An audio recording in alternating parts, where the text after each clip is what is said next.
Assalamualaikum warahmatullahi wabarakatuh. Alhamdulillah, pada hari ini kita bisa melanjutkan mata kuliah psikologi sosial dengan tema metode penelitian psikologi sosial. Adapun materi yang akan kita bahas yaitu terkait dengan pengantar metode penelitian, metode riset, jenis-jenisnya ya, kemudian metode pengumpulan data, dan terakhir etika riset. Nah, di dalam satu ilmu pengetahuan ada syarat-syarat ya ketika suatu ilmu itu dikatakan ilmu pengetahuan. Psikologi sosial sebagai bagian dari sub atau cabang dari psikologi itu merupakan ilmu pengetahuan yang syaratnya yaitu tentang menggunakan metode ilmiah. Nah, metode ilmiah ini yaitu cara yang digunakan untuk memperoleh pengetahuan atau kebenaran dengan kaidah ilmiah. Jadi kaidah ilmiah itu ada urutan, ada aturan-aturannya, sistematis, terukur, objektif, dan logis. Ya. Jadi memang ada aturan yang telah disepakati bahwa di dalam proses mencari kebenaran pengetahuan itu melalui kaidah ilmiah, ya, sehingga menghasilkan pengetahuan yang benar. Kemudian ketika kita berpikir ya, ada dua cara kita pendekatan ya dalam berpikir, yaitu secara ilmiah dan non ilmiah. Nah, dua hal ini penting dalam kehidupan kita, tetapi kita akan fokus kepada ilmiah ya, karena kita berada pada konteks akademik. Tapi kalau kita bicara tentang kehidupan sehari-hari, maka non ilmiah akan lebih banyak ya. Nah, secara umum ada perbedaan, bisa dilihat di tabel ini ya. Jadi pendekatan secara umum kalau non ilmiah dia intuitif, kalau ilmiah dia empiris ya. Empiris itu berdasarkan fakta di lapangan cenderung menggunakan rasionalitas ya. Sikapnya pun berbeda. Kalau non ilmiah ya tidak kritis ya. Kalau ilmiah dia kritis ya. Jadi memang agak berbeda cara kita berpikir ilmiah dan non ilmiah.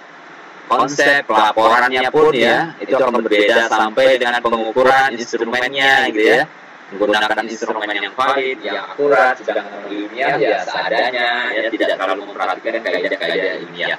Hipotesis ini adalah dugaan ya, dugaan dapat diuji, tapi kalau non ilmiah tidak dapat diuji. Jadi ini cara kita berpikir ya di dalam pendekatan ilmiah dan non ilmiah.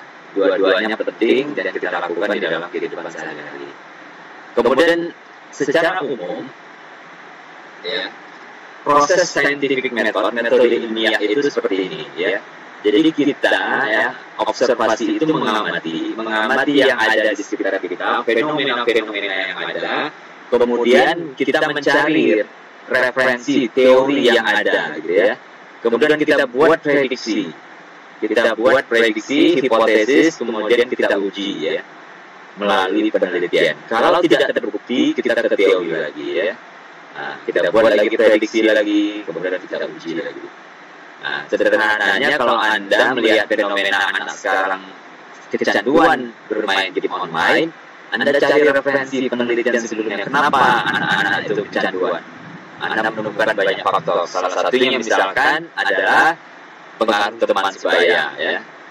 Lalu Anda buat teori, Anda buat prediksi ya. Oh ternyata pengaruh teman sebaya itu berperan di dalam kecanduan game online di tempat kita. Kemudian kita lakukan penelitian untuk membuktikannya. Jadi itu ya. Jadi ada proses di dalam scientific method ya, dengan melalui pengamatan, kemudian kita membuat prediksi berdasarkan teori, kemudian kita uji di lapangan. Kemudian tujuan riset psikologi sosial adalah, ya menurut Taylor dan kawan-kawan, ada deskripsi. Deskripsi ini adalah menggambarkan fenomena sosial, menguraikan apa yang kita amati. Kemudian yang kedua ada analisis kausalitas, ini berkaitan dengan sebab akibat ya. Bagaimana hubungan antara variabel fenomena itu bentuknya itu kausalitas. Apakah pengaruh teman sebaya itu berperan di dalam meningkatkan atau mempengaruhi kecanduan internet pada remaja misalkan. Itu ya, kausalitas eksperimen. Biasanya dilakukan dengan penelitian eksperimen. Kemudian riset dalam psikologi sosial untuk penyusunan teori. Jadi teori-teori yang ada itu tidak hanya muncul dari satu penelitian, tetapi beberapa penelitian yang kesinambungan, sistematis, kemudian menghasilkan satu penelitian konsep yang stabil ya.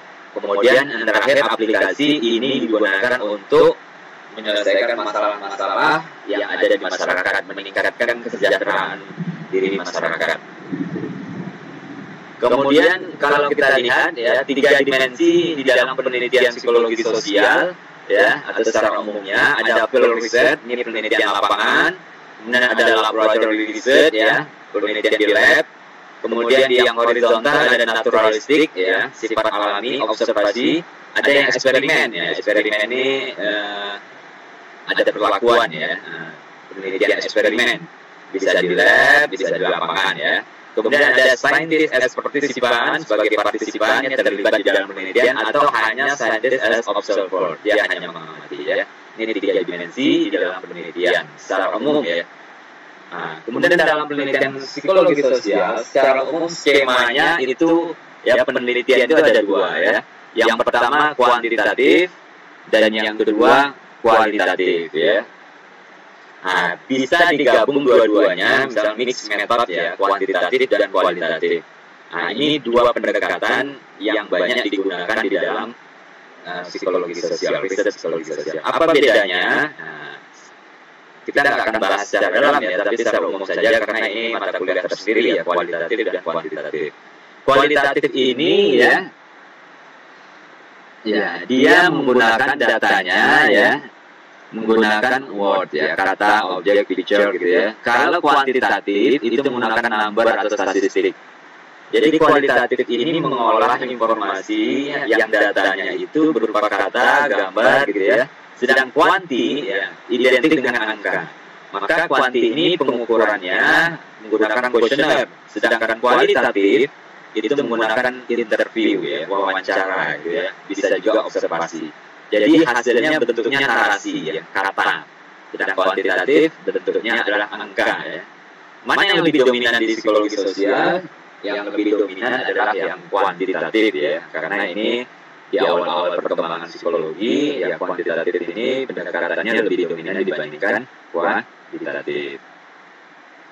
Nah, kemudian berdasarkan tempat ya, tadi sudah kita jelaskan, ada lab, ada lapangan. Kemudian ada berdasarkan waktu, ada longitudinal, ada cross section. Longitudinal ini adalah penelitian yang membutuh waktu lama, ya. Kemudian yang cross section ini penelitian yang saat itu ya, tidak membutuhkan waktu lama. Nah, ada kelebihan dan kelemahan ya, bisa kita lihat misalkan. Di laboratorium ya versus lapangan ini kita lihat ada beberapa kelebihan ya. Kalau di lab, kontrolnya kita tinggi, kita bisa mengatur apa yang kita inginkan, gitu ya. Gangguan kenyamanan itu tinggi karena tidak situasinya mudah kita atur ya di dalam ruangan, pencahayaannya, suhunya. Tapi kalau di lapangan itu sulit kita atur ya, gangguan-gangguan itu pasti banyak. Maka ya akan berdampak kepada ya realisme ya, di realisme ini aplikasi di lapangannya, gitu ya. Maksudnya aplikasi dalam kondisi sebenarnya. Kalau di lab dia akan rendah, karena di lab itu kan tidak berbeda dengan setting alami. Tapi kalau di lapangan itu kan settingnya alami. Aplikasi di kondisi sebenarnya itu akan lebih tinggi. Nah, validitas eksternal itu maksudnya adalah generalisasi hasil penelitian itu di lab itu akan rendah, karena dia settingnya buatan. Tapi kalau di lapangan itu tinggi. Nah, di lab biasanya tinggi ya, karena tadi ya. Situasi di lab dengan situasi di lapangan yang sebenarnya itu akan berbeda ya. Banyak ada potensi-potensi bias muncul ya. Walaupun penelitiannya bagus, tapi belum tentu nanti cocok dengan kondisi yang sebenarnya. Itu kelebihan dan kelemahan kalau penelitian di lab dan di lapangan. Ini contoh riset kualitatif ya. Judulnya kualitatif assessment ya, menilai ya, asesmen penilaian kualitatif dan pengaruh dari dinamika keluarga pada remaja ya, dalam perilaku seksual berisiko ya pada imigran. Nah, ini dia melakukan interview ya, terhadap berapa 22 orang kalau nggak salah. Saya ambil dari jurnalnya ya. Nah, kemudian kalau penelitian kuantitatif ini ada banyak jenisnya ya. Nah, ini kita akan mulai sedikit ya. Yang pertama adalah observasi sistematis ya. Observasi ini adalah mengamati secara hati-hati perilakunya. Jadi observasi ini menggunakan indrawi kita ya, mata, telinga ya, khususnya mata, baik secara langsung maupun tidak langsung. Nah, observasi alamiah itu mengamati perilaku pada setting alami ya. Jadi memang pada setting alami ini tidak ada intervensi ya, tidak ada perlakuan. Hanya kita menggambar ya. Jadi observasi ini contoh penelitiannya banyak kita lihat ya. Ketika kita melakukan pengamatan terhadap perilaku orang pada konteks tertentu, kita bisa menggunakan observasi. Apa kelebihan dan kekurangannya? Kelebihannya kita dapat merekam semua apa yang ada ya pada setting alamiah atau apa yang kita ingin ukur. Karena datanya sifatnya aktual ya saat itu juga. Kelemahannya, karena kita sifatnya observasi mengandalkan faktor indrawi, ada bias-bias ya. Kelemahan indrawi. Kemudian kita tidak dapat mampu mengungkap emosi secara personal ya. Karena kita jarak jauh tentunya ya. Karena kalau observasi terlalu dekat dan orang mengetahui, maka orang akan memunculkan perilaku yang tidak sebenarnya.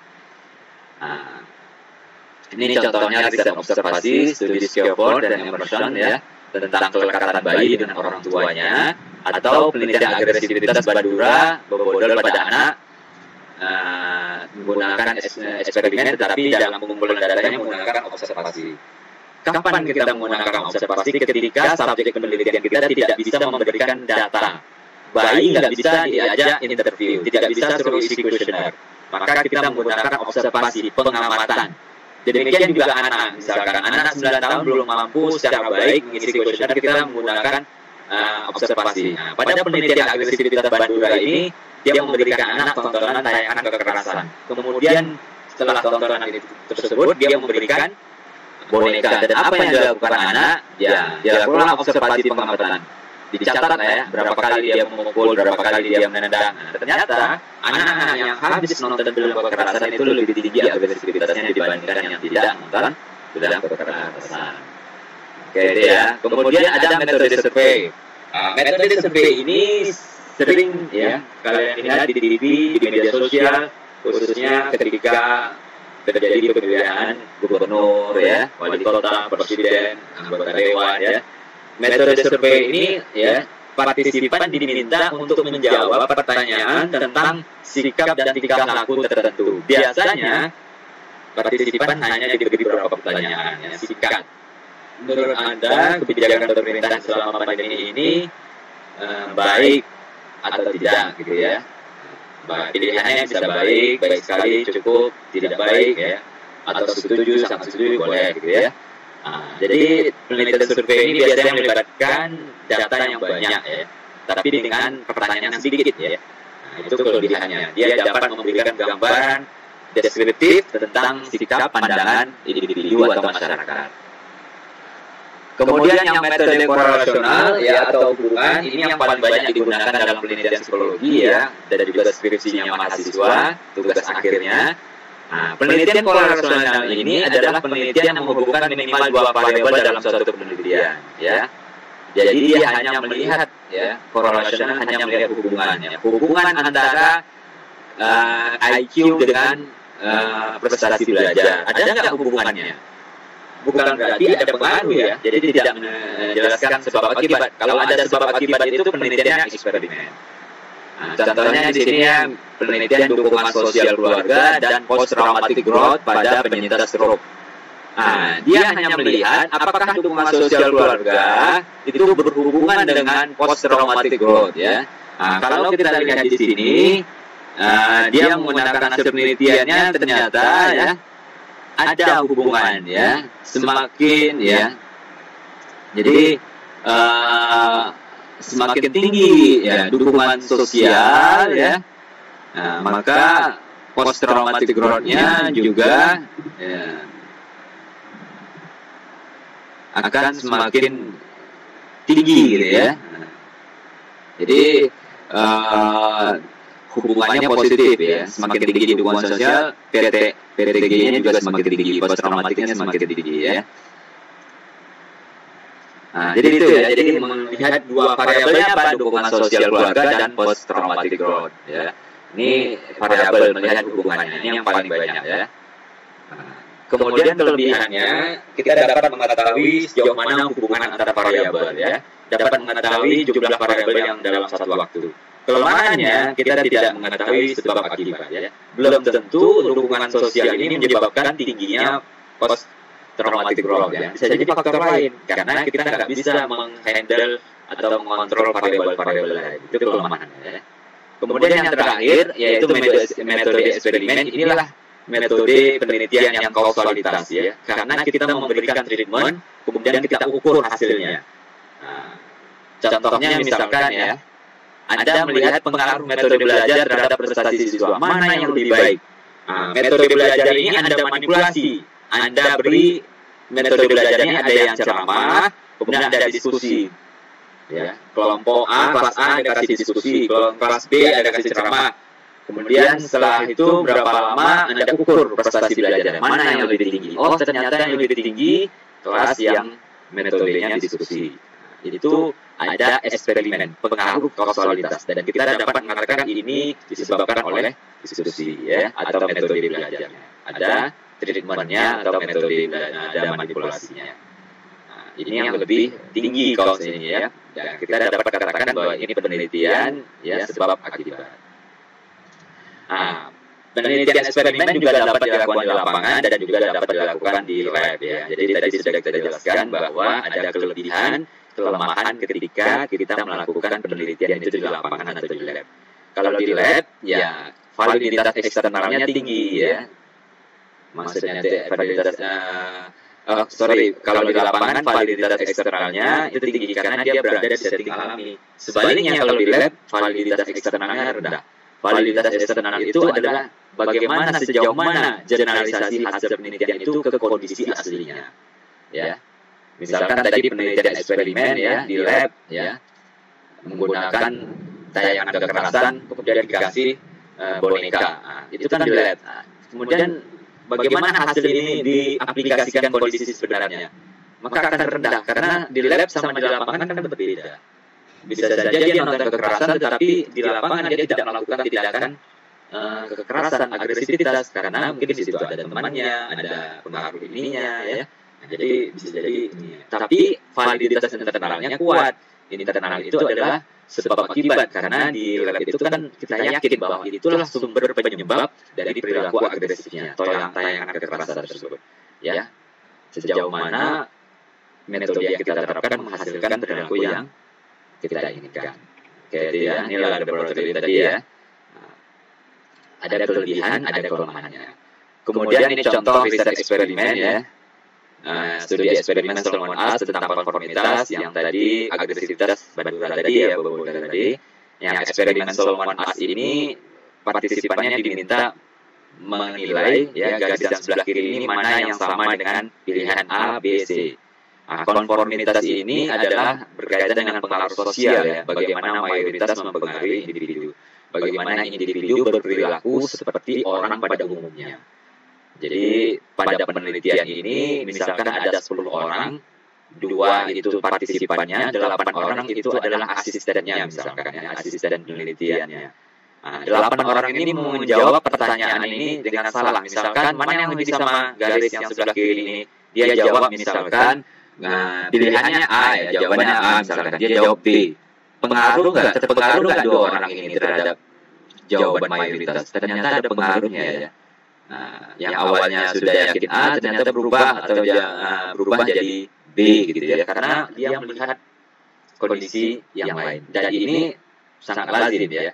Ketika kita berada di kehidupan sehari-hari ya, kita sering terpengaruh oleh mayoritas ya.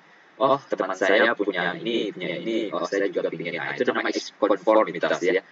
Perilaku kita agar kita menyesuaikan dengan pendapat orang pada umumnya. Padahal belum tentu benar. Kemudian bagaimana cara kita mengumpulkan data?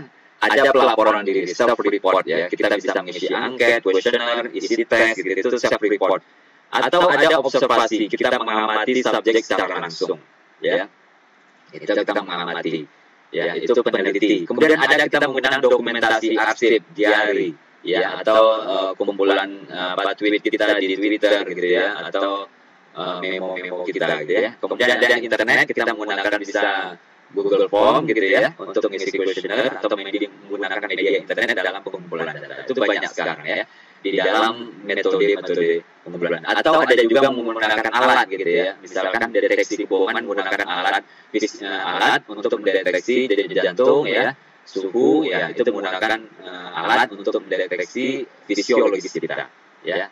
Nah, itu bisa kita gunakan di dalam metode pengumpulan data ya. Ini yang kuantitatif. Kalau di dalam kualitatif bisa dengan interview ya, wawancara, observasi juga bisa. Kemudian yang terakhir ada etika riset. Jadi di dalam penelitian itu yang salah satu yang penting juga adalah berkaitan etika riset. Etika riset ini adalah ya bagaimana kita menjelaskan apa yang harus dilakukan, apa yang tidak. Jadi ada informed consent. Informed consent ini ketika diberikan ketika kita meminta subjek untuk terlibat di dalam penelitian kita. Kita jelaskan apa manfaat, apa risikonya. Kita lakukan debriefing, menjelaskan tujuan ya, detail prosedur riset pada partisipan agar dia mengerti. Kemudian minimalkan risikonya, jangan sampai penelitian kita itu berdampak pada dia di kemudian hari.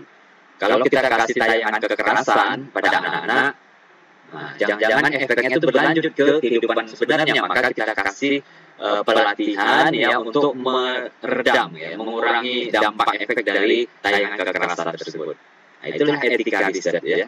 Bagaimana kita memperlakukan subjek itu agar risetnya tidak berdampak negatif kepada partisipan kita. Baik, mungkin itu saja yang bisa saya sampaikan hari ini. Terima kasih atas perhatiannya. Kita akhiri. Assalamualaikum warahmatullahi wabarakatuh.